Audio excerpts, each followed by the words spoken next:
할렐루야. 안녕하세요. 김용기 목사입니다.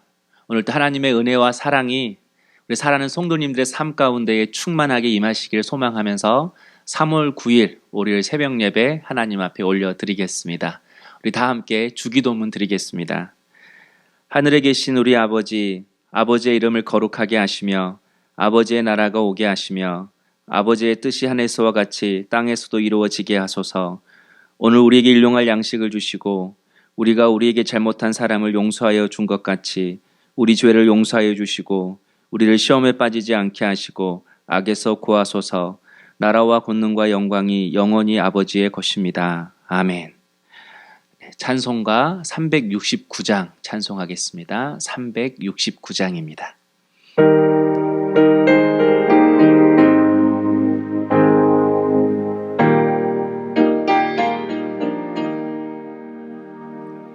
죄짐 맡은 우리 구주 어찌 좋은 친구인지 걱정 근심 무거운지 우리 주께 맡기세. 주께 고함 없는 고로 복을 받지 못하네. 사람들이 어찌하여 아랠 줄을 모를까. 시험 걱정 모든 괴로움 없는 사람 누군가. 부질없이 낙심 말고 기도드려 아뢰세. 이런 진실하신 친구 찾아볼 수 있을까. 우리 약함 아시오니 어찌하니 아랠까. 근심 걱정 무거운지 아니 진짜 누군가. 피난처는 우리 예수 주께 기도드리세. 세상 친구 멸시하고 너를 조롱하여도 예수 품에 안기어서 참된 위로 받겠네.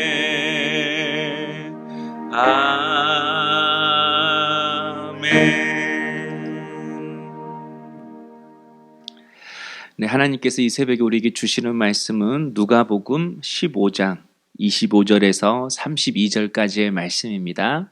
월요일 새벽에 주시는 하나님의 말씀은 3월 9일 누가복음 15장 25절에서 32절까지의 말씀입니다. 우리 다 함께 합독하겠습니다. 맏아들은 밭에 있다가 돌아와 집에 가까이 왔을 때에 풍악과 춤추는 소리를 듣고 한 종을 불러 이 무슨 일인가 물은데 대답하되 당신의 동생이 돌아왔음에 당신의 아버지가 건강한 그를 다시 맞아들이게 되므로 인하여 살찐 송아지를 잡았나이다 하니 그가 노하여 들어가고자 하지 아니하거늘 아버지가 나와서 고난되 아버지께 대답하여 이르되 내가 여러 해 아버지를 섬겨 명을 어김이 없거늘 내게는 염소 새끼라도 주어 나와 내 버추로 즐기게 하신 일이 없더니 아버지의 살림을 창녀들과 함께 삼켜버린 이 아들이 돌아오매 이를 위하여 살찐 송아지를 잡으셨나이다. 아버지가 이르되 얘 너는 항상 나와 함께 있으니 내 것이 다 내 것이로되 이 내 동생은 죽었다가 살아났으며 내가 잃었다가 얻었기로 우리가 즐거워하고 기뻐하는 것이 마땅하다 하니라. 아멘. 네, 오늘 말씀은 돌아온 탕자 이야기의 후반부 내용입니다. 둘째 아들이 아버지의 재산을 미리 상속받고 집을 떠났습니다. 그러나 그 재산을 다 탕진하고 돼지가 먹는 지엽 열매조차 먹지 못하는 그런 신세가 되어 다시 집으로 돌아왔습니다. 본인도 양심은 있었던지 아들 대우는 생각지도 않았습니다. 아버지가 종으로만 대해 주어도 다행이다 싶었습니다. 그러나 아버지는 그 둘째 아들을 똑같이 아들로 대해 주었습니다. 뜨거운 사랑으로 그 아들을 안아주었고 씻기고 새 옷을 입히고 새 신발을 신기고 반지를 끼워주고 잔치를 베풀어 주었습니다.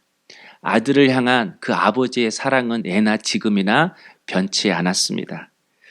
우리의 사랑은 자주 흔들리고 변하여도 우리 하나님의 사랑은 변치 않습니다. 그 하나님의 사랑이 나를 살게 하고 그 하나님의 사랑이 나를 살리시는 것입니다.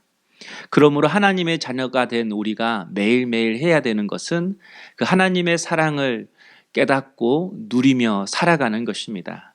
그래서 오늘 본문을 통해서 우리가 묵상할 질문이 하나 있습니다. 왜 맏아들은 둘째 동생을 즐겁게 맞이해주는 그 아버지를 못마땅해 하는가입니다. 미리 답부터 이야기하면 큰아들과 아버지의 관계가 깨진 것입니다.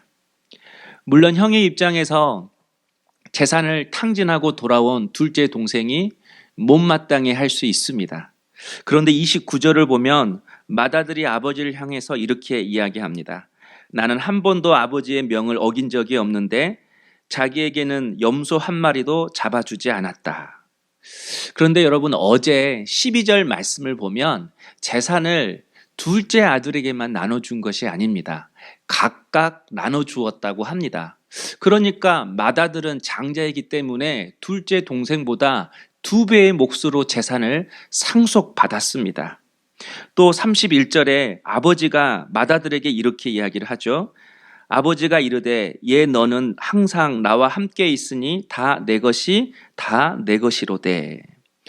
사실 아버지가 큰 아들을 위해서 염소 한 마리도 잡아주지 않은 것이 아니었습니다. 큰아들은 아버지와 살면서 아버지의 것을 내 것처럼 먹고 쓰고 누리며 살았습니다. 그런데 그 아버지의 사랑을 깨닫지도 누리지도 못하며 그렇게 살고 있는 것입니다. 사랑하는 성도 여러분, 오늘 우리도 이 맏아들처럼 살아갈 수가 있습니다. 하나님의 사랑을 깨닫지도 누리지도 못하며 살아가는 것입니다. 그러면 사람의 관계도 세상의 모든 일도 쉽게 지치고 짜증나고 힘든 것입니다. 세상은 항상 똑같았습니다. 사람도 항상 똑같았습니다. 변한 건 내 자신일 수 있습니다. 내 사랑이 변한 것입니다.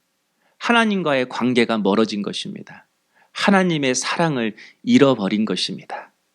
혹시 요즘 사람의 관계가 싫고 또 사람이 미워지고 또 내가 하는 모든 일들이 쉽게 지치고 힘들지는 않습니까? 그러면 다시 한번 나의 신앙을 점검해 보았으면 좋겠습니다. 아버지와의 사랑, 하나님과의 관계를 다시 한번 점검하는 것입니다. 예수님을 배반하고 도망갔던 그 베드로에게 예수님이 찾아오셔서 질문했던 것은 내가 나를 사랑하느냐, 사랑하나, 그거 물어보았습니다. 오늘 우리도 내가 나를 사랑하느냐, 주님께서 그것을 물어보고 있습니다. 다시 한번 오늘 하나님과의 관계를 점검할 수 있는 우리 성도님 되었으면 좋겠습니다. 내가 하나님의 사랑을 깨닫고 그 사랑을 누리고 살아가고 있는지 내 신앙을 다시 점검할 수 있는 이 새벽이 될 수 있기를 주님의 이름으로 축복합니다.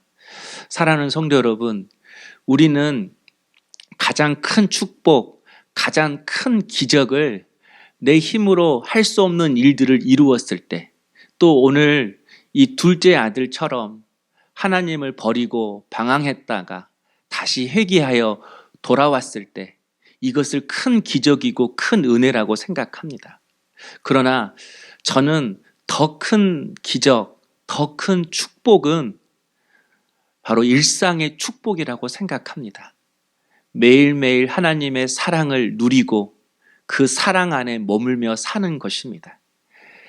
홍해가 갈라지고 여리고성이 무너지고 골리앗이 무너지는 그런 기적이 큰 기적이 아니라 매일매일 새벽에 일어나 하나님이 주시는 만나를 먹고 은혜를 받고 그리고 성령의 구름 기둥을 따라 하루하루 하나님의 인도함을 받고 살아가는 그 잠잠함의 그 일상이 우리 인생에 있어서 가장 큰 축복이고 가장 큰 은혜라고 믿습니다. 그런 성도가 조용히 내리는 눈이 큰 나무까지도 부서뜨리는 것처럼 그런 성도가 강한 성도입니다. 능력 있는 성도입니다. 우리에게 일어날 부흥은 세상적인 부흥이 아닙니다. 마음의 부흥입니다. 내 마음에서 다시 한번 하나님을 향한 그 사랑이 뜨겁게 일어나는 것입니다. 하나님을 향한 사랑이 다시 한번 뜨겁게 일어나 그 사랑을 누리고 또 주신 그 사랑으로 사랑만 하며 살아가시는 우리 모든 물된 동산교회 성도님 될 수 있기를 주님의 이름으로 축원합니다. 기도하겠습니다. 사랑의 주님, 오늘 우리에게 다시 한번 은혜를 허락하여 주셔서 아버지의 사랑을 깨닫고 그 사랑을 누리며 살아가는 저희들이 될 수 있도록 은혜를 허락하여 주시옵소서. 세상에 큰 일들이 이루어지는 것이 큰 기적이요 축복이 아니라 매일매일 하나님의 말씀을 먹고 그 은혜를 누리고 말씀의 인도함을 받고 살아가는 일상의 삶이, 잔잔한 삶이 우리에게 있어서 가장 큰 기적이요 축복임을 알고 오늘 또 오직 주님 한 분만 의지하며 동행하며 살아가는 저희들이 될 수 있도록 우리 주님께서 은혜를 허락하여 주시옵소서. 내 마음에 부흥이 일어나기를 원합니다.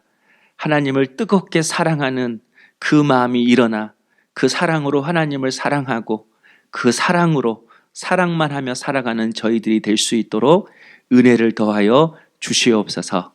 예수님의 이름으로 기도하옵나이다. 아멘. 네, 교회 여러분, 오늘도 항상 성령 충만하시고 은혜 충만하십시오. 여러분을 위해서 기도하겠습니다.